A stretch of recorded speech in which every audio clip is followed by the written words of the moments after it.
A política brasileira essa semana mostrou sua verdadeira cara de forma escancarada.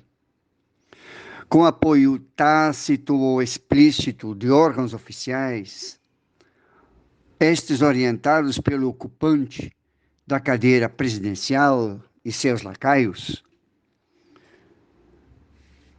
o país está sendo entregue a quadrilhas assassinas e criminosos ambientais. O que os e as defensoras de direitos humanos do planeta já sabiam, sentiam e viviam na pele, ficou agora nítido e evidente internacionalmente. O crime bárbaro contra Dominique Phillips, conhecido como Dom, e Bruno Pereira, mobiliza, escandaliza, provoca indignação mundialmente.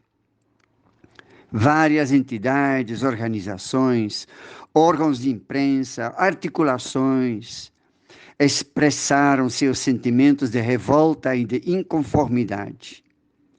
Notas demais, emoções demais para serem enumerados nesse momento.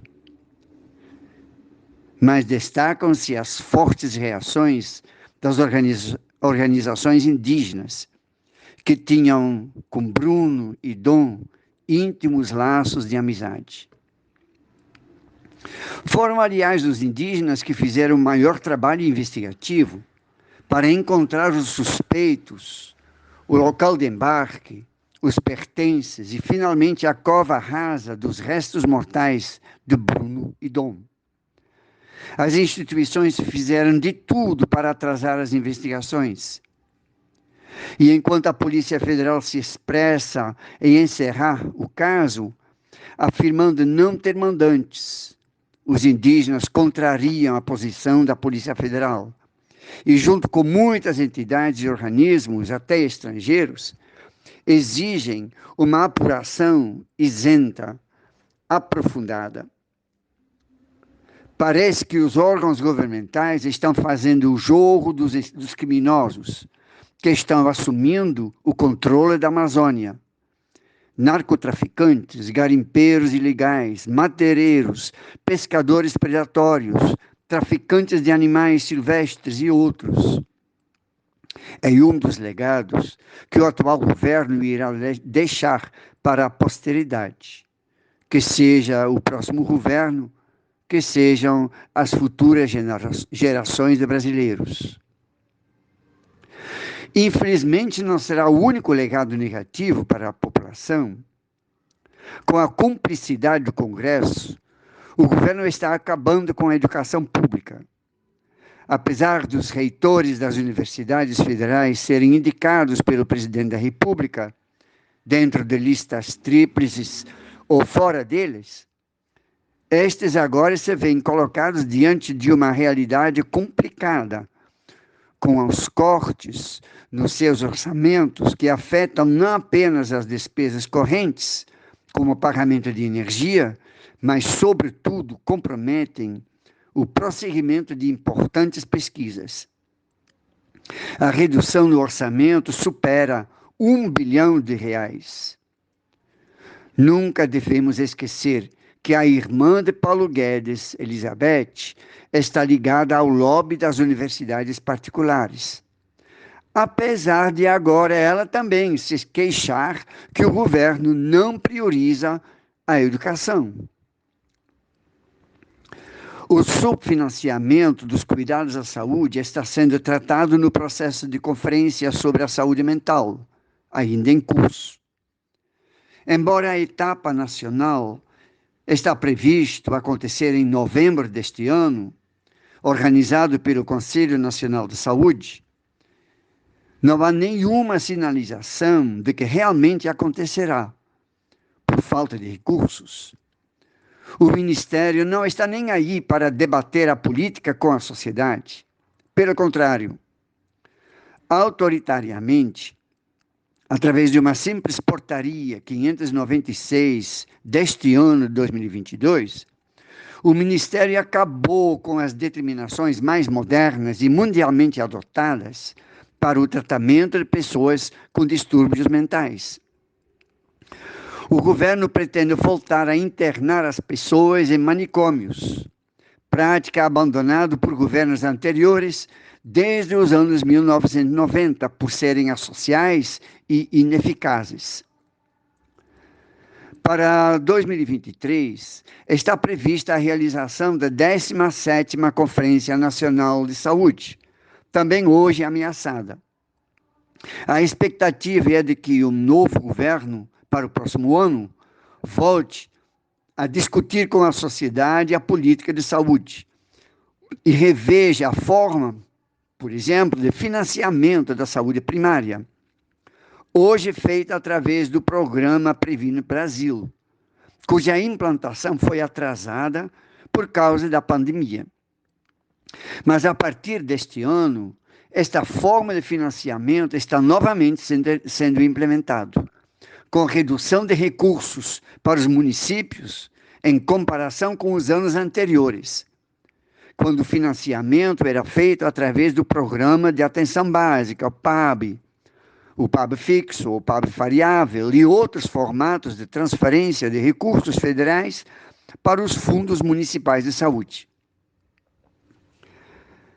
A privatização, a venda da Eletrobras é festejado pelo governo, porque vai trazer recursos para sua caixa e aumentar investimentos para as empresas.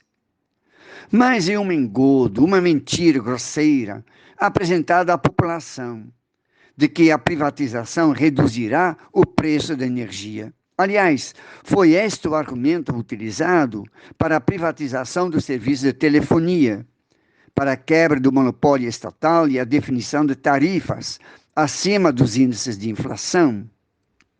Quem viveu à época os impactos desta privatização no final do governo de Fernando Henrique Cardoso, lembra dos aumentos das tarifas, que consomem ainda boa parte do orçamento das famílias.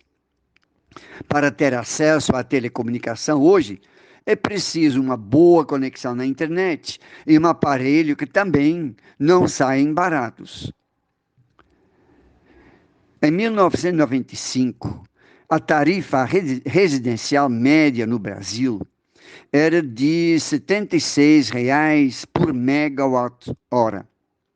Sem as bandeiras amarela ou vermelha, o preço aumentou hoje para R$ 666,00 por megawatt-hora, ou seja, um aumento de 876%. A inflação só subiu no mesmo período 422%. Pagamos, portanto, quase o dobro, ou mais do que o dobro, do que a gente pagava em 1995, em valores ajustados. Usou-se o falso argumento de que a Eletrobras seria cabide de empregos. Mentira deslavada. É o fome por lucro dos acionistas, que em nada contribuem com o processo de produção, que leva os preços à altura. O escândalo se aprofunda quando considerado que outros países que produzem hidroenergia, como Canadá, Índia, Estados Unidos, Suécia, Rússia, China, não entregaram este setor ao capital privado. O controle sobre a energia elétrica é estratégico para qualquer país, uma questão de soberania. Mais uma vez, o atual governo pratica uma política lesa pátria, como faz também com a Petrobras. Manipulado ou não, o Congresso, cheio de corruptos, veja, por exemplo, as emendas do relator e orçamento secreto, ou ainda o orçamento bilionário para financiar as eleições, votou pela redução da alíquota do ICMS, o Imposto sobre Circulação de Mercadorias e Serviços, cobrado pelos estados. O argumento é sempre o mesmo: vai baratear o preço dos combustíveis. No dia seguinte à votação, os preços já voltam a crescer, por causa do dólar agora. O presidente se esquiva e ameaça com a CPI da Petrobras. Mas é ele mesmo que nomeou os presidentes da empresa e definiu a política de equiparação a preço do mercado internacional. Pura hipocrisia. A mesma hipocrisia que Arthur Lira faz bradar contra o Banco Central, que aumentou as taxas de juros esta semana. Mas foi o próprio Lira que levou o projeto da autonomia do Banco Central para a votação no Congresso em fevereiro de 2021. A Eletrobras foi vendido por 33,7 bilhões de reais. Uma empresa americana, a Duke Energy, que tem mais ou menos a mesma capacidade de geração de energia, tem valor estimado em 80 bilhões de dólares, ou seja, cerca de 410 bilhões de reais. Que negócio, Congresso! O vagabundo que está no Planalto, mais uma vez com suas falas chulas e pouco respeitosas, pretende tirar a grande parcela de culpa que lhe cabe nos desmandos que acontecem na vida cotidiana. A violência prevalece, seja na Vale do Javari, seja em territórios indígenas ou em conflitos de campo, seja nos subúrbios urbanos por motivos racistas ou de gênero, seja praticado por policiais. No Brasil, a taxa de mortalidade policial é de 2,9 mortes anuais por cada 100 mil habitantes, isso em 2021. O incentivo presidencial à compra de armas de fogo, justificado ainda por versículos bíblicos retirados fora de seu contexto, é extremamente prejudicial para a nossa sociedade. Esta semana, pessoas próximas ao presidente voltaram a afirmar que ele está disposto a cometer um golpe, caso os resultados das urnas não lhe forem favoráveis. Arruaças, marchas, grupos armados pressionando eleitores e mesários, inclusive com apoio de forças policiais e militares, não podem ser de antemão descartadas. Os defensores da democracia, da república e de eleições livres, sem constrangimentos, terão que ficar de olhos abertos e se organizarem para apagar desde o começo qualquer sinal de irregularidade e violência no período eleitoral. Uma boa semana de luta para todos e todas.